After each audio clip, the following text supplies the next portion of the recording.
président de la République Alassane Ouattara a reçu hier mardi au palais présidentiel le directeur général du groupe Société Générale Frédéric Oudéa. Cette rencontre a permis d'évoquer l'excellence des rapports entre cette structure bancaire et la Côte d'Ivoire. Le procès du maître de 4 hommes, dont 2 Français enlevés en 2011 à l'hôtel Novotel d'Abidjan au plus fort de la crise post-électorale, s'est ouvert hier mardi ici à Abidjan et se poursuit aujourd'hui en présence des 10 accusés. Élu le 8 février dernier, le président somalien Mohamed Abdullahi Mohamed alias Farmajo est investi ce mercredi à Mogadiscio. Il est le 9e président de la Somalie depuis son indépendance et il s'est donné 2 ans pour éradiquer les terroristes Chebab.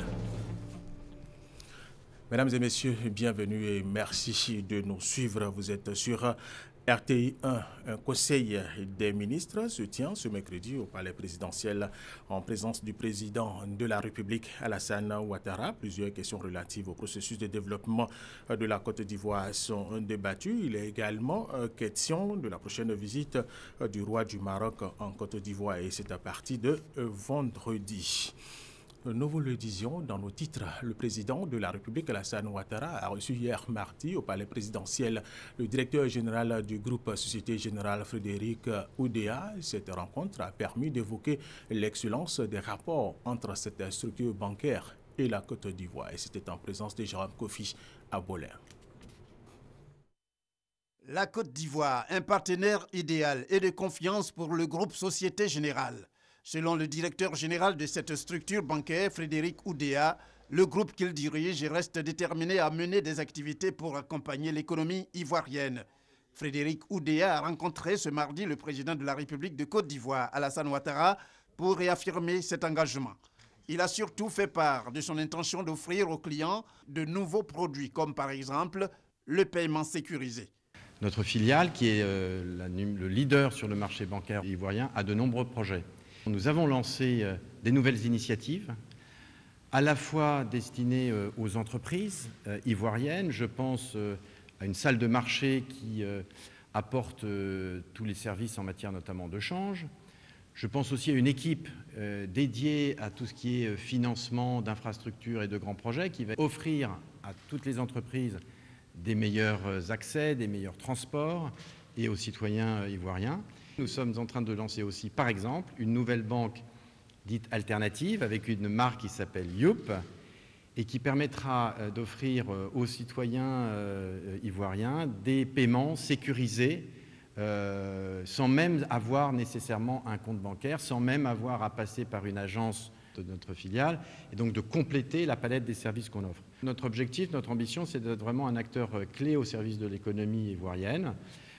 Cette économie a connu une croissance très forte et nous entendons participer à poursuivre cette croissance au bénéfice, bien entendu, de tous les citoyens ivoiriens. Âgé de 54 ans, Frédéric Oudéa s'est vu confier la direction générale du groupe en mai 2008, 13 ans après son recrutement par la société, précisément en 1995. Le vice-président de la République, Daniel Kablan, Duncan, lui a accordé une audience toujours hier mardi à 2 responsables de la compagnie aérienne Air Portugal qui signent son retour en Côte d'Ivoire. Viviane Aïmer. L'offre de desserte aérienne à destination de la Côte d'Ivoire ou à partir de la Côte d'Ivoire s'accroît avec le retour de la compagnie aérienne portugaise TAP Portugal qui va reprendre ses vols à partir du 17 juillet prochain. Le retour de cette compagnie aérienne qui a exercé pendant plusieurs années en Côte d'Ivoire avant de suspendre ses activités au cours de la période de crise sociopolitique a constitué l'objet de cette audience du vice-président avec l'administrateur et directeur commercial pour l'Afrique de la compagnie TAP Portugal, Dionisio Baroum, qui était accompagné du directeur général Afrique de l'Ouest de la compagnie, Eugenio Lopez Pereira. De l'avis de ces 2 responsables, l'offre de services proposée sera diversifiée et compétitive. La TAP, c'est une compagnie aérienne européenne qui existe à plus de 70 ans et qui a une grosse opération de ramassage de passagers en Europe, Brésil, États-Unis et l'Afrique. Qu'est-ce qu'on propose pour les marchés de la Côte d'Ivoire?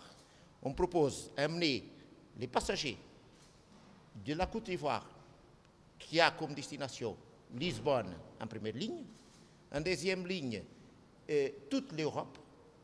La TAP a un important réseau en Europe. Il distribue tous ses passagers en Europe. Les États-Unis, où nous avons 4 portes de rentrée aux États-Unis, Boston, New York, Newark et Miami. Et à partir de chacun de ces 4 portes, on couvre l'ensemble des États-Unis. Et au Brésil, où nous avons une grosse opération, on couvre plus de 10 villes avec le vol quotidien. Vous imaginez. Hein? Donc nous sommes une importante compagnie aérienne qui, on croit, peut apporter au marché de la Côte d'Ivoire un valeur ajoutée. Le retour de cette compagnie aérienne après une période d'absence témoigne de la confiance que la Côte d'Ivoire inspire à nouveau à travers le monde. Les activités du Premier ministre Hamadou Koulibaly, il a reçu en audience lundi à la primature le président directeur général de Barry Calbo et sa délégation au menu des échanges la situation de la filière cacao dans le pays et les perspectives de renforcement des investissements du groupe en Côte d'Ivoire. Alexis Ouedraogo. La société africaine de cacao, SACO, filiale ivoirienne du groupe Barry Calbo, a eu une séance de travail avec le chef du gouvernement. Le groupe entend contribuer à une meilleure transformation du cacao en Côte d'Ivoire. Nous avons signé avec le gouvernement une convention sur l'augmentation à long terme du broyage. Le marché du chocolat est un marché qui a vocation à continuer à se développer. Nous continuons à investir en Côte d'Ivoire pour faire plus de transformation en Côte d'Ivoire, ce qui veut dire plus de débouchés aussi pour les planteurs. La compagnie Barry Calbo, dont le siège est en Suisse, est le leader mondial des fabricants de produits à base de cacao et de chocolat de qualité supérieure. Elle opère à partir de 30 pays, exploite plus de 45 sites de production et emploie quelques 6 000 personnes. En Côte d'Ivoire, à travers sa filiale SACO, elle traite quelques 230 000 tonnes de cacao, dont 100 000 sont traitées sur place en beurre et tourteau. Il faut le noter, la Côte d'Ivoire entend porter la transformation de ses productions à 50 ou 60%, une production estimée à 1 740 millions de tonnes pour l'année 2015. Autre information, et vous le savez certainement, le gouvernement ivoirien a décidé d'interdire les agro-business. Dans un entretien avec une équipe de RTI1, le ministre de l'économie et des finances, Adama Koné, explique les enjeux de cette mesure. Il invite les souscripteurs à s'inscrire dans les trésoreries publiques pour se faire rembourser. L'Occident Bakayeko, Jean-Jacques Kwameala. Selon la loi bancaire de 2009, les opérations de collecte de fonds pour les investissements sont exclusivement réservées aux banques et établissements financiers. À ce titre, les entreprises d'agrobusiness incriminées auraient dû initialement se procurer un agrément leur attribuant ce statut spécial. Ne l'ayant pas fait, elles se mettent en marge de la réglementation. Dans le cadre des entreprises d'agrobusiness, elles ont commencé à réaliser des activités qu'on appelle l'appel public à l'épargne. Cette activité-là obéit à une réglementation communautaire. Pour pouvoir la faire, il faut être autorisé. Or, elles n'ont pas été autorisées. Comme elles n'ont pas été autorisées, on considère que c'est de l'illégalité. Donc le gouvernement, qui surveille tout ce qui se passe dans le pays, est obligé d'intervenir pour arrêter. Aujourd'hui, l'agrobusiness, c'est plus de 66 milliards de francs CFA mobilisés auprès de 36 000 souscripteurs, avec des prévisions de gains allant de 100 à 300%, des bénéfices hors normes, mais surtout une offre d'affaires qui ne correspond à aucun modèle économique. Les promesses qui sont faites ne sont pas réalistes. Aucun modèle économique au monde ne vous permet d'avoir un retour sur investissement de plus de 100% en 6 mois. Je prends pour exemple, si vous donnez 1 800 000 francs pour réaliser une plantation de tomates, c'était leur dernière trouvaille. 6 mois après, vous avez 6 millions.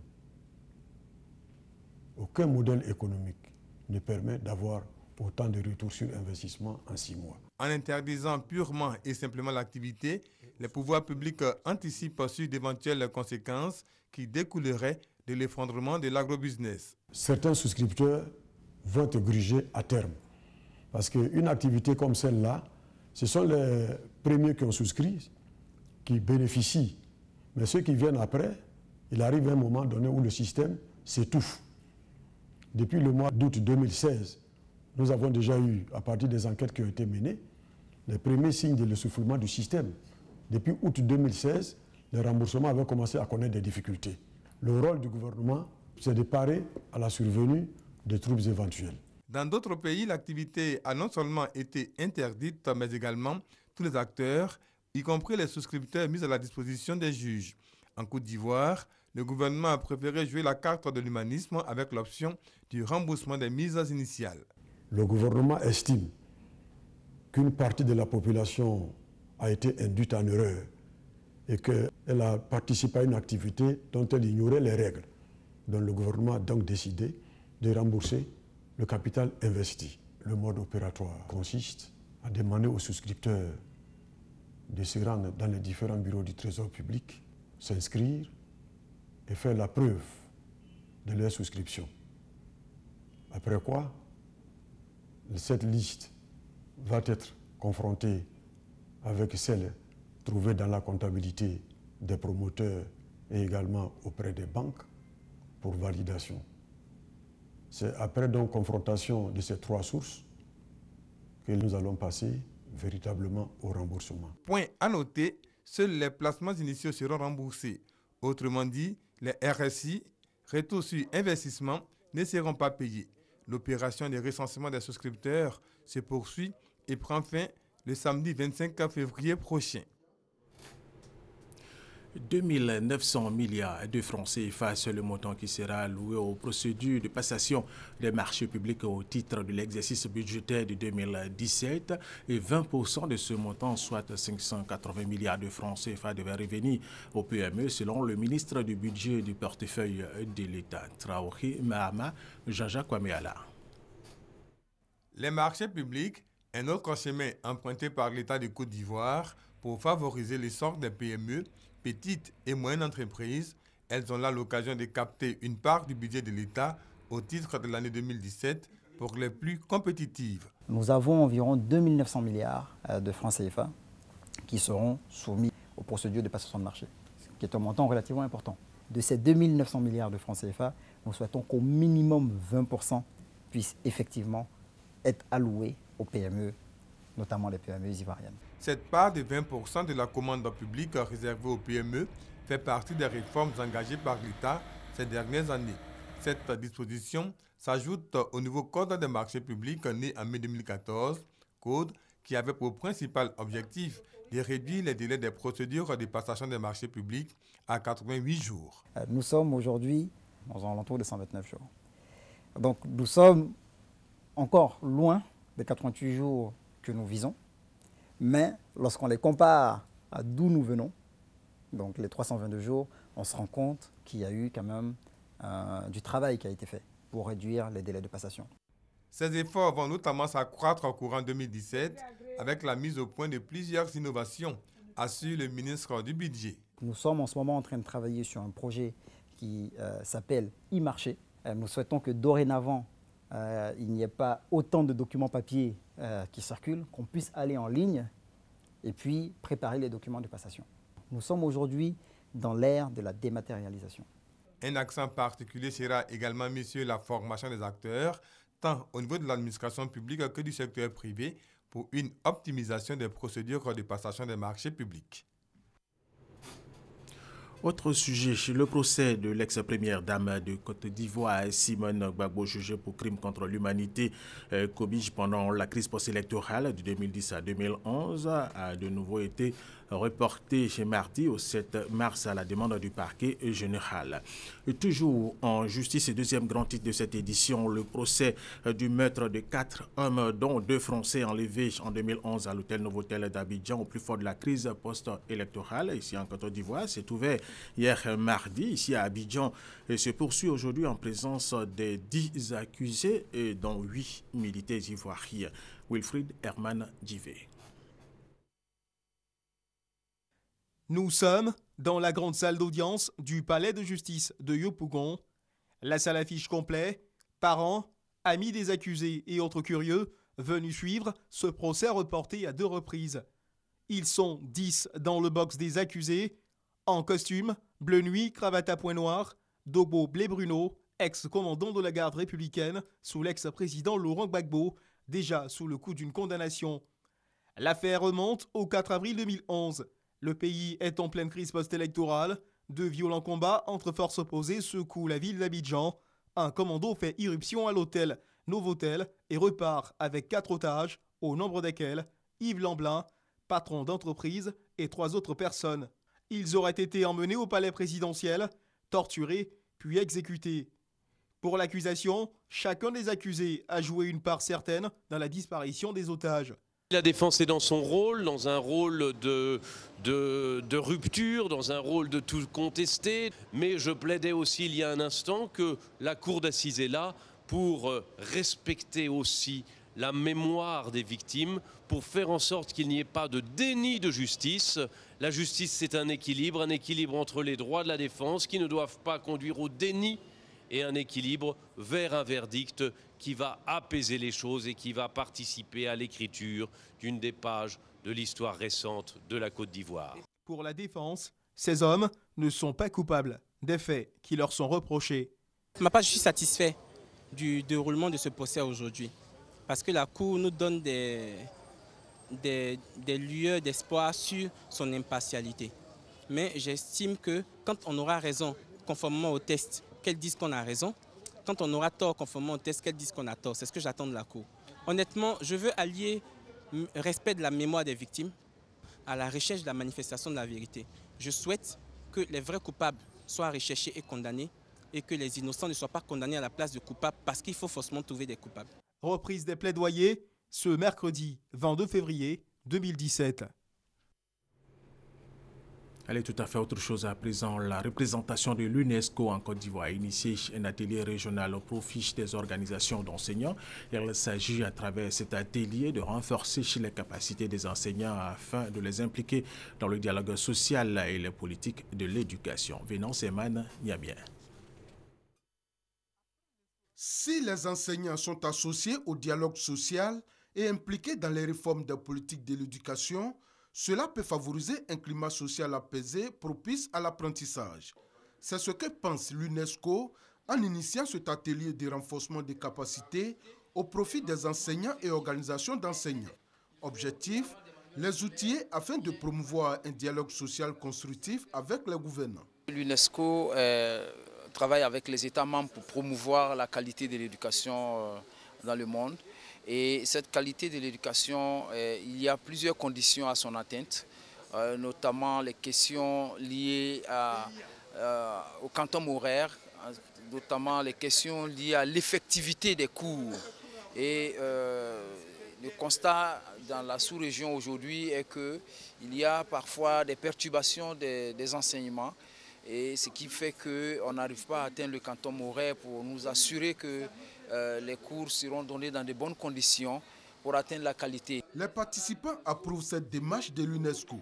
Ils saluent cet atelier qui va leur permettre d'avoir les rudiments nécessaires afin de contribuer à l'amélioration du système scolaire. Pour ce qui nous concerne, en tout cas, syndicat de l'éducation, nous avons toujours été pour le dialogue.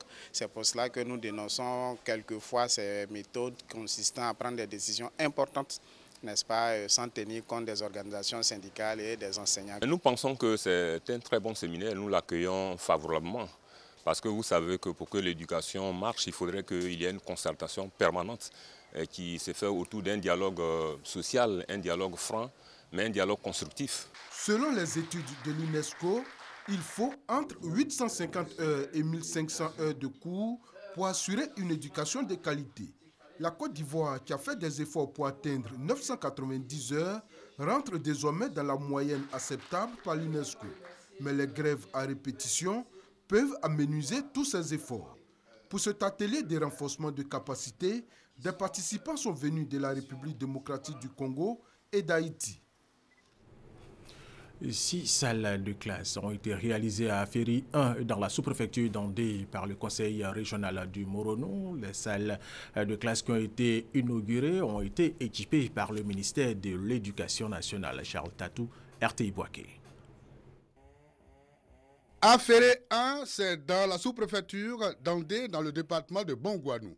2 bâtiments de 6 salles de classe réalisés à hauteur de plus de 48 millions de francs CFA. Telle est la contribution du conseil régional du Moronou au développement de ce village de près de 700 habitants. C'était une école en terre battue, construite en 1970. Quand il pleut, il fallait que les enfants sortent. Quand il y a un grand vent, il fallait que les enfants sortent. Madame, après son élection, a fait le tour des 117 villages du Moronou, a vu que l'école au niveau d'Affairé 1 n'était pas en bon état. Elle a sorti 2 500 000 francs pour remettre à la mutuelle afin de réhabiliter les bâtiments qui existent. Elle a décidé, avec le nombre d'enfants dans cette salle de classe, de construire d'autres bâtiments. Pour le parrainage de l'inauguration de ces 2 édifices scolaires, la mutuelle de développement a porté son choix sur la ministre de l'Éducation nationale, Kandia Kamara, et a fait appel au professeur Seri Bayi en tant qu'invité spécial. Le représentant de Kandia Kamara et l'invité spécial de la cérémonie ont mis l'accent sur la formation des enfants. Je compte sur les instituteurs d'Affairé pour être attentifs à tous les écoliers d'Affairé pour connaître les dispositions des uns et des autres afin de les aider à s'épanouir. Il faut rendre hommage à la présidente du conseil régional du Moronou parce que quiconque construit une école ferme les portes d'une prison. Remise des kits d'équipement scolaire, notamment tables, bancs, fournitures et matériel de coopératives scolaires et visites guidées de l'école primaire ont ponctué la cérémonie. D'Affairé 1, rendons-nous maintenant à Sénématiali dans la région du Poro. Et les veilleurs agriculteurs ont décidé de s'asseoir à la même table pour échanger sur les récurrents conflits qui les divisent. Et ils ont mis en place une organisation pour gérer les litiges. Soro Corona, Abdul Kader et Sogodogo Guédoumon, RTI Boaké. Les conflits éleveurs-agriculteurs ont connu une recrudescence ces 10 dernières années, principalement au nord de la Côte d'Ivoire. Destruction de champs, de pâturages, de campements avec perte en vie humaine. Le département de Sénématiali dans la région du Poro n'est pas épargné par les litiges. À Sénématiali, la situation est particulière. Les éleveurs et propriétaires de bovins sont en majorité des agriculteurs. Pour mettre fin à ces conflits et surtout organiser la filière bovine, la Fédération nationale de producteurs de bovins de Côte d'Ivoire sillonne les zones de production. À travers cette tournée nationale, la Fédération veut contribuer à la modernisation et à la professionnalisation du secteur pour une production de qualité et de quantité. Pour faciliter le règlement des conflits, une section de la Fédération nationale de producteurs de bovins de Côte d'Ivoire a été installée. Les membres de cette section se sont engagés à développer la production bovine tout en préservant la paix sociale. Depuis 2014, le ministère de la Production animale et des ressources halieutiques intensifie les efforts pour combler le déficit en protéines animales. Pour des besoins estimés à plus de 300 000 tonnes par an, la production annuelle de la Côte d'Ivoire en bovin est de 40 000 tonnes. Pour combler ce déficit, le pays est obligé de se tourner vers les pays sahéliens. Le service de recherche du pôle universitaire du Centre de recherche et d'action pour la paix a conduit un projet de recherche sur le thème thérapie chrétienne et santé publique à Abidjan. Objectif de cet atelier est créer un cadre d'échange et de collaboration entre la médecine et la thérapie chrétienne. Astou Touré. Selon l'OMS, la guérison est un bien-être physique, social et spirituel. Pour retrouver la santé, certains patients associent la thérapie religieuse à la biomédecine. C'est l'exemple de cette dame qui a expérimenté les 2 types de thérapie. Je souffrais d'une maladie. Ils ont dit que c'était des kystes, des myomes. Mais quand je suis allée à l'hôpital, on n'a pas découvert cela. Et moi, je sentais le mal dans mon ventre. J'ai exigé qu'on me fasse des échos. Et je suis venue à l'église. Quand je suis arrivée, ils ont procédé d'abord à mon baptême Et par la suite, c'était des prières. Ils ont un produit qu'ils ont utilisé, j'ai bu. Et il m'a même dit, la manière dont le ventre était, il souhaiterait qu'on fasse l'échographie. Et c'est après l'écho qu'on a découvert que c'était un gros kyste qui avait tordu même mon ovaire droit. Et je suis retournée maintenant à l'hôpital.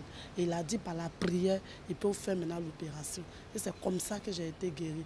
La thérapie chrétienne, c'est le processus par lequel celui qui est qualifié d'homme de Dieu administre des soins à un malade qui souffre d'une pathologie quelconque. La biomédecine et les thérapies religieuses peuvent-elles réellement collaborer? Le service de recherche du pôle universitaire du Centre de recherche et d'action pour la paix, CERAP, a mené une enquête. Il s'agit d'explorer, entre autres, les enjeux des offres de thérapie chrétienne pour la santé publique. On a constaté une sorte de concurrence entre le domaine religieux et le domaine des hôpitaux. Les deux domaines se tiraient en quelque sorte les patients ou les malades. Voilà, c'est ce constat qui a été à la base de l'étude. L'objectif est de créer un cadre d'échange entre les différentes parties prenantes, personnel médical, responsables de la santé publique et leaders religieux. Le malade présente les effets d'un corps défaillant, mais que la médecine moderne a du mal à percevoir et à définir.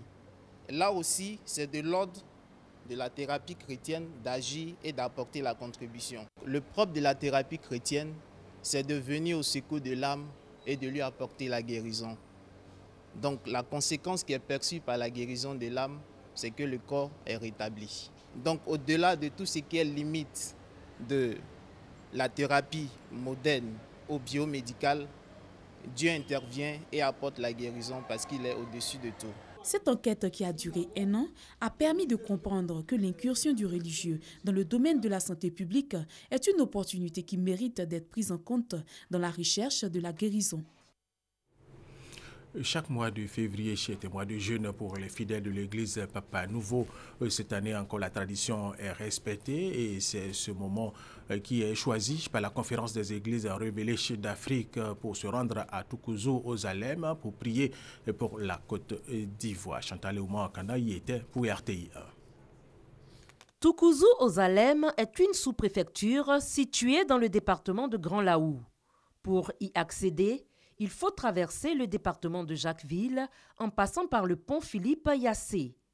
À environ 100 km d'Abidjan, Toukouzou aux Zalem abrite le siège de l'église Papa Nouveau. Il y a une chefferie centrale à Toukouzou, puis il y a l'église qui fonctionne comme une institution d'église. Donc il y a des dépositaires de la loi, il y a des dignitaires de l'église, tout le monde intervient pour le maintien de la paix dans l'église. Papa a créé ce village à partir d'un fait violent. Donc dans son village, il a interdit aux gens de se battre, de se quereller. Le mois de février est la période où les fidèles de cette église observent le temps de carême. C'est un moment d'intense prière au cours duquel il n'y a pas de privation de nourriture. Mais il est recommandé aux fidèles de se vêtir en blanc et de briser en eux tous les mauvais sentiments, afin de bénéficier de la grâce divine. Depuis 1964 que je suis baptisée, j'ai fait l'effort de participer au carême parce que c'est une occasion pour moi de m'imprégner des enseignements du prophète Papa Nouveau et de les mettre en pratique. Et pour cela, j'ai besoin de prières et beaucoup de prières. Le carême m'a apporté beaucoup parce qu'à chaque année, je formule une prière spéciale. Chaque année, quand on vient, je demande une promotion. Et franchement, je pense que ça marche pour moi. À la faveur de ce mois de carême, une grande prière est initiée par la Conférence des Églises révélées d'Afrique, CERA, dans l'optique de soutenir spirituellement l'effort du gouvernement dans la consolidation de la paix en Côte d'Ivoire. Le carême nous a aidé à pardonner, nous a aidé à s'aimer. Et cet amour-là, que nous disons que la Côte d'Ivoire est un pays d'amour. Dieu ne fait rien sans au préalable prévenir des signes. Les signes, c'est un rêve, c'est une vision, vis-à-vis comme on a vu. L'église Papa Nouveau existe depuis 80 ans.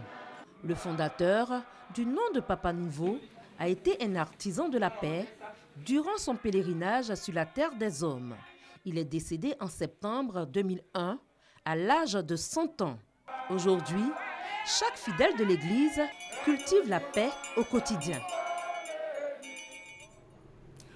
Autre titre de cette édition, élu le 8 février dernier, le président somalien Mohamed Abdullahi Mohamed alias Farmajo est investi ce mercredi à Mogadiscio. Farmajo sera le 9e président de la Somalie depuis son indépendance. Il avait promis de lutter contre la corruption et d'améliorer le quotidien des Somaliens. Par ailleurs, Farmajo s'est donné 2 ans pour éradiquer les terroristes Shebab. Et c'est la fin de cette édition. Merci de l'avoir suivi.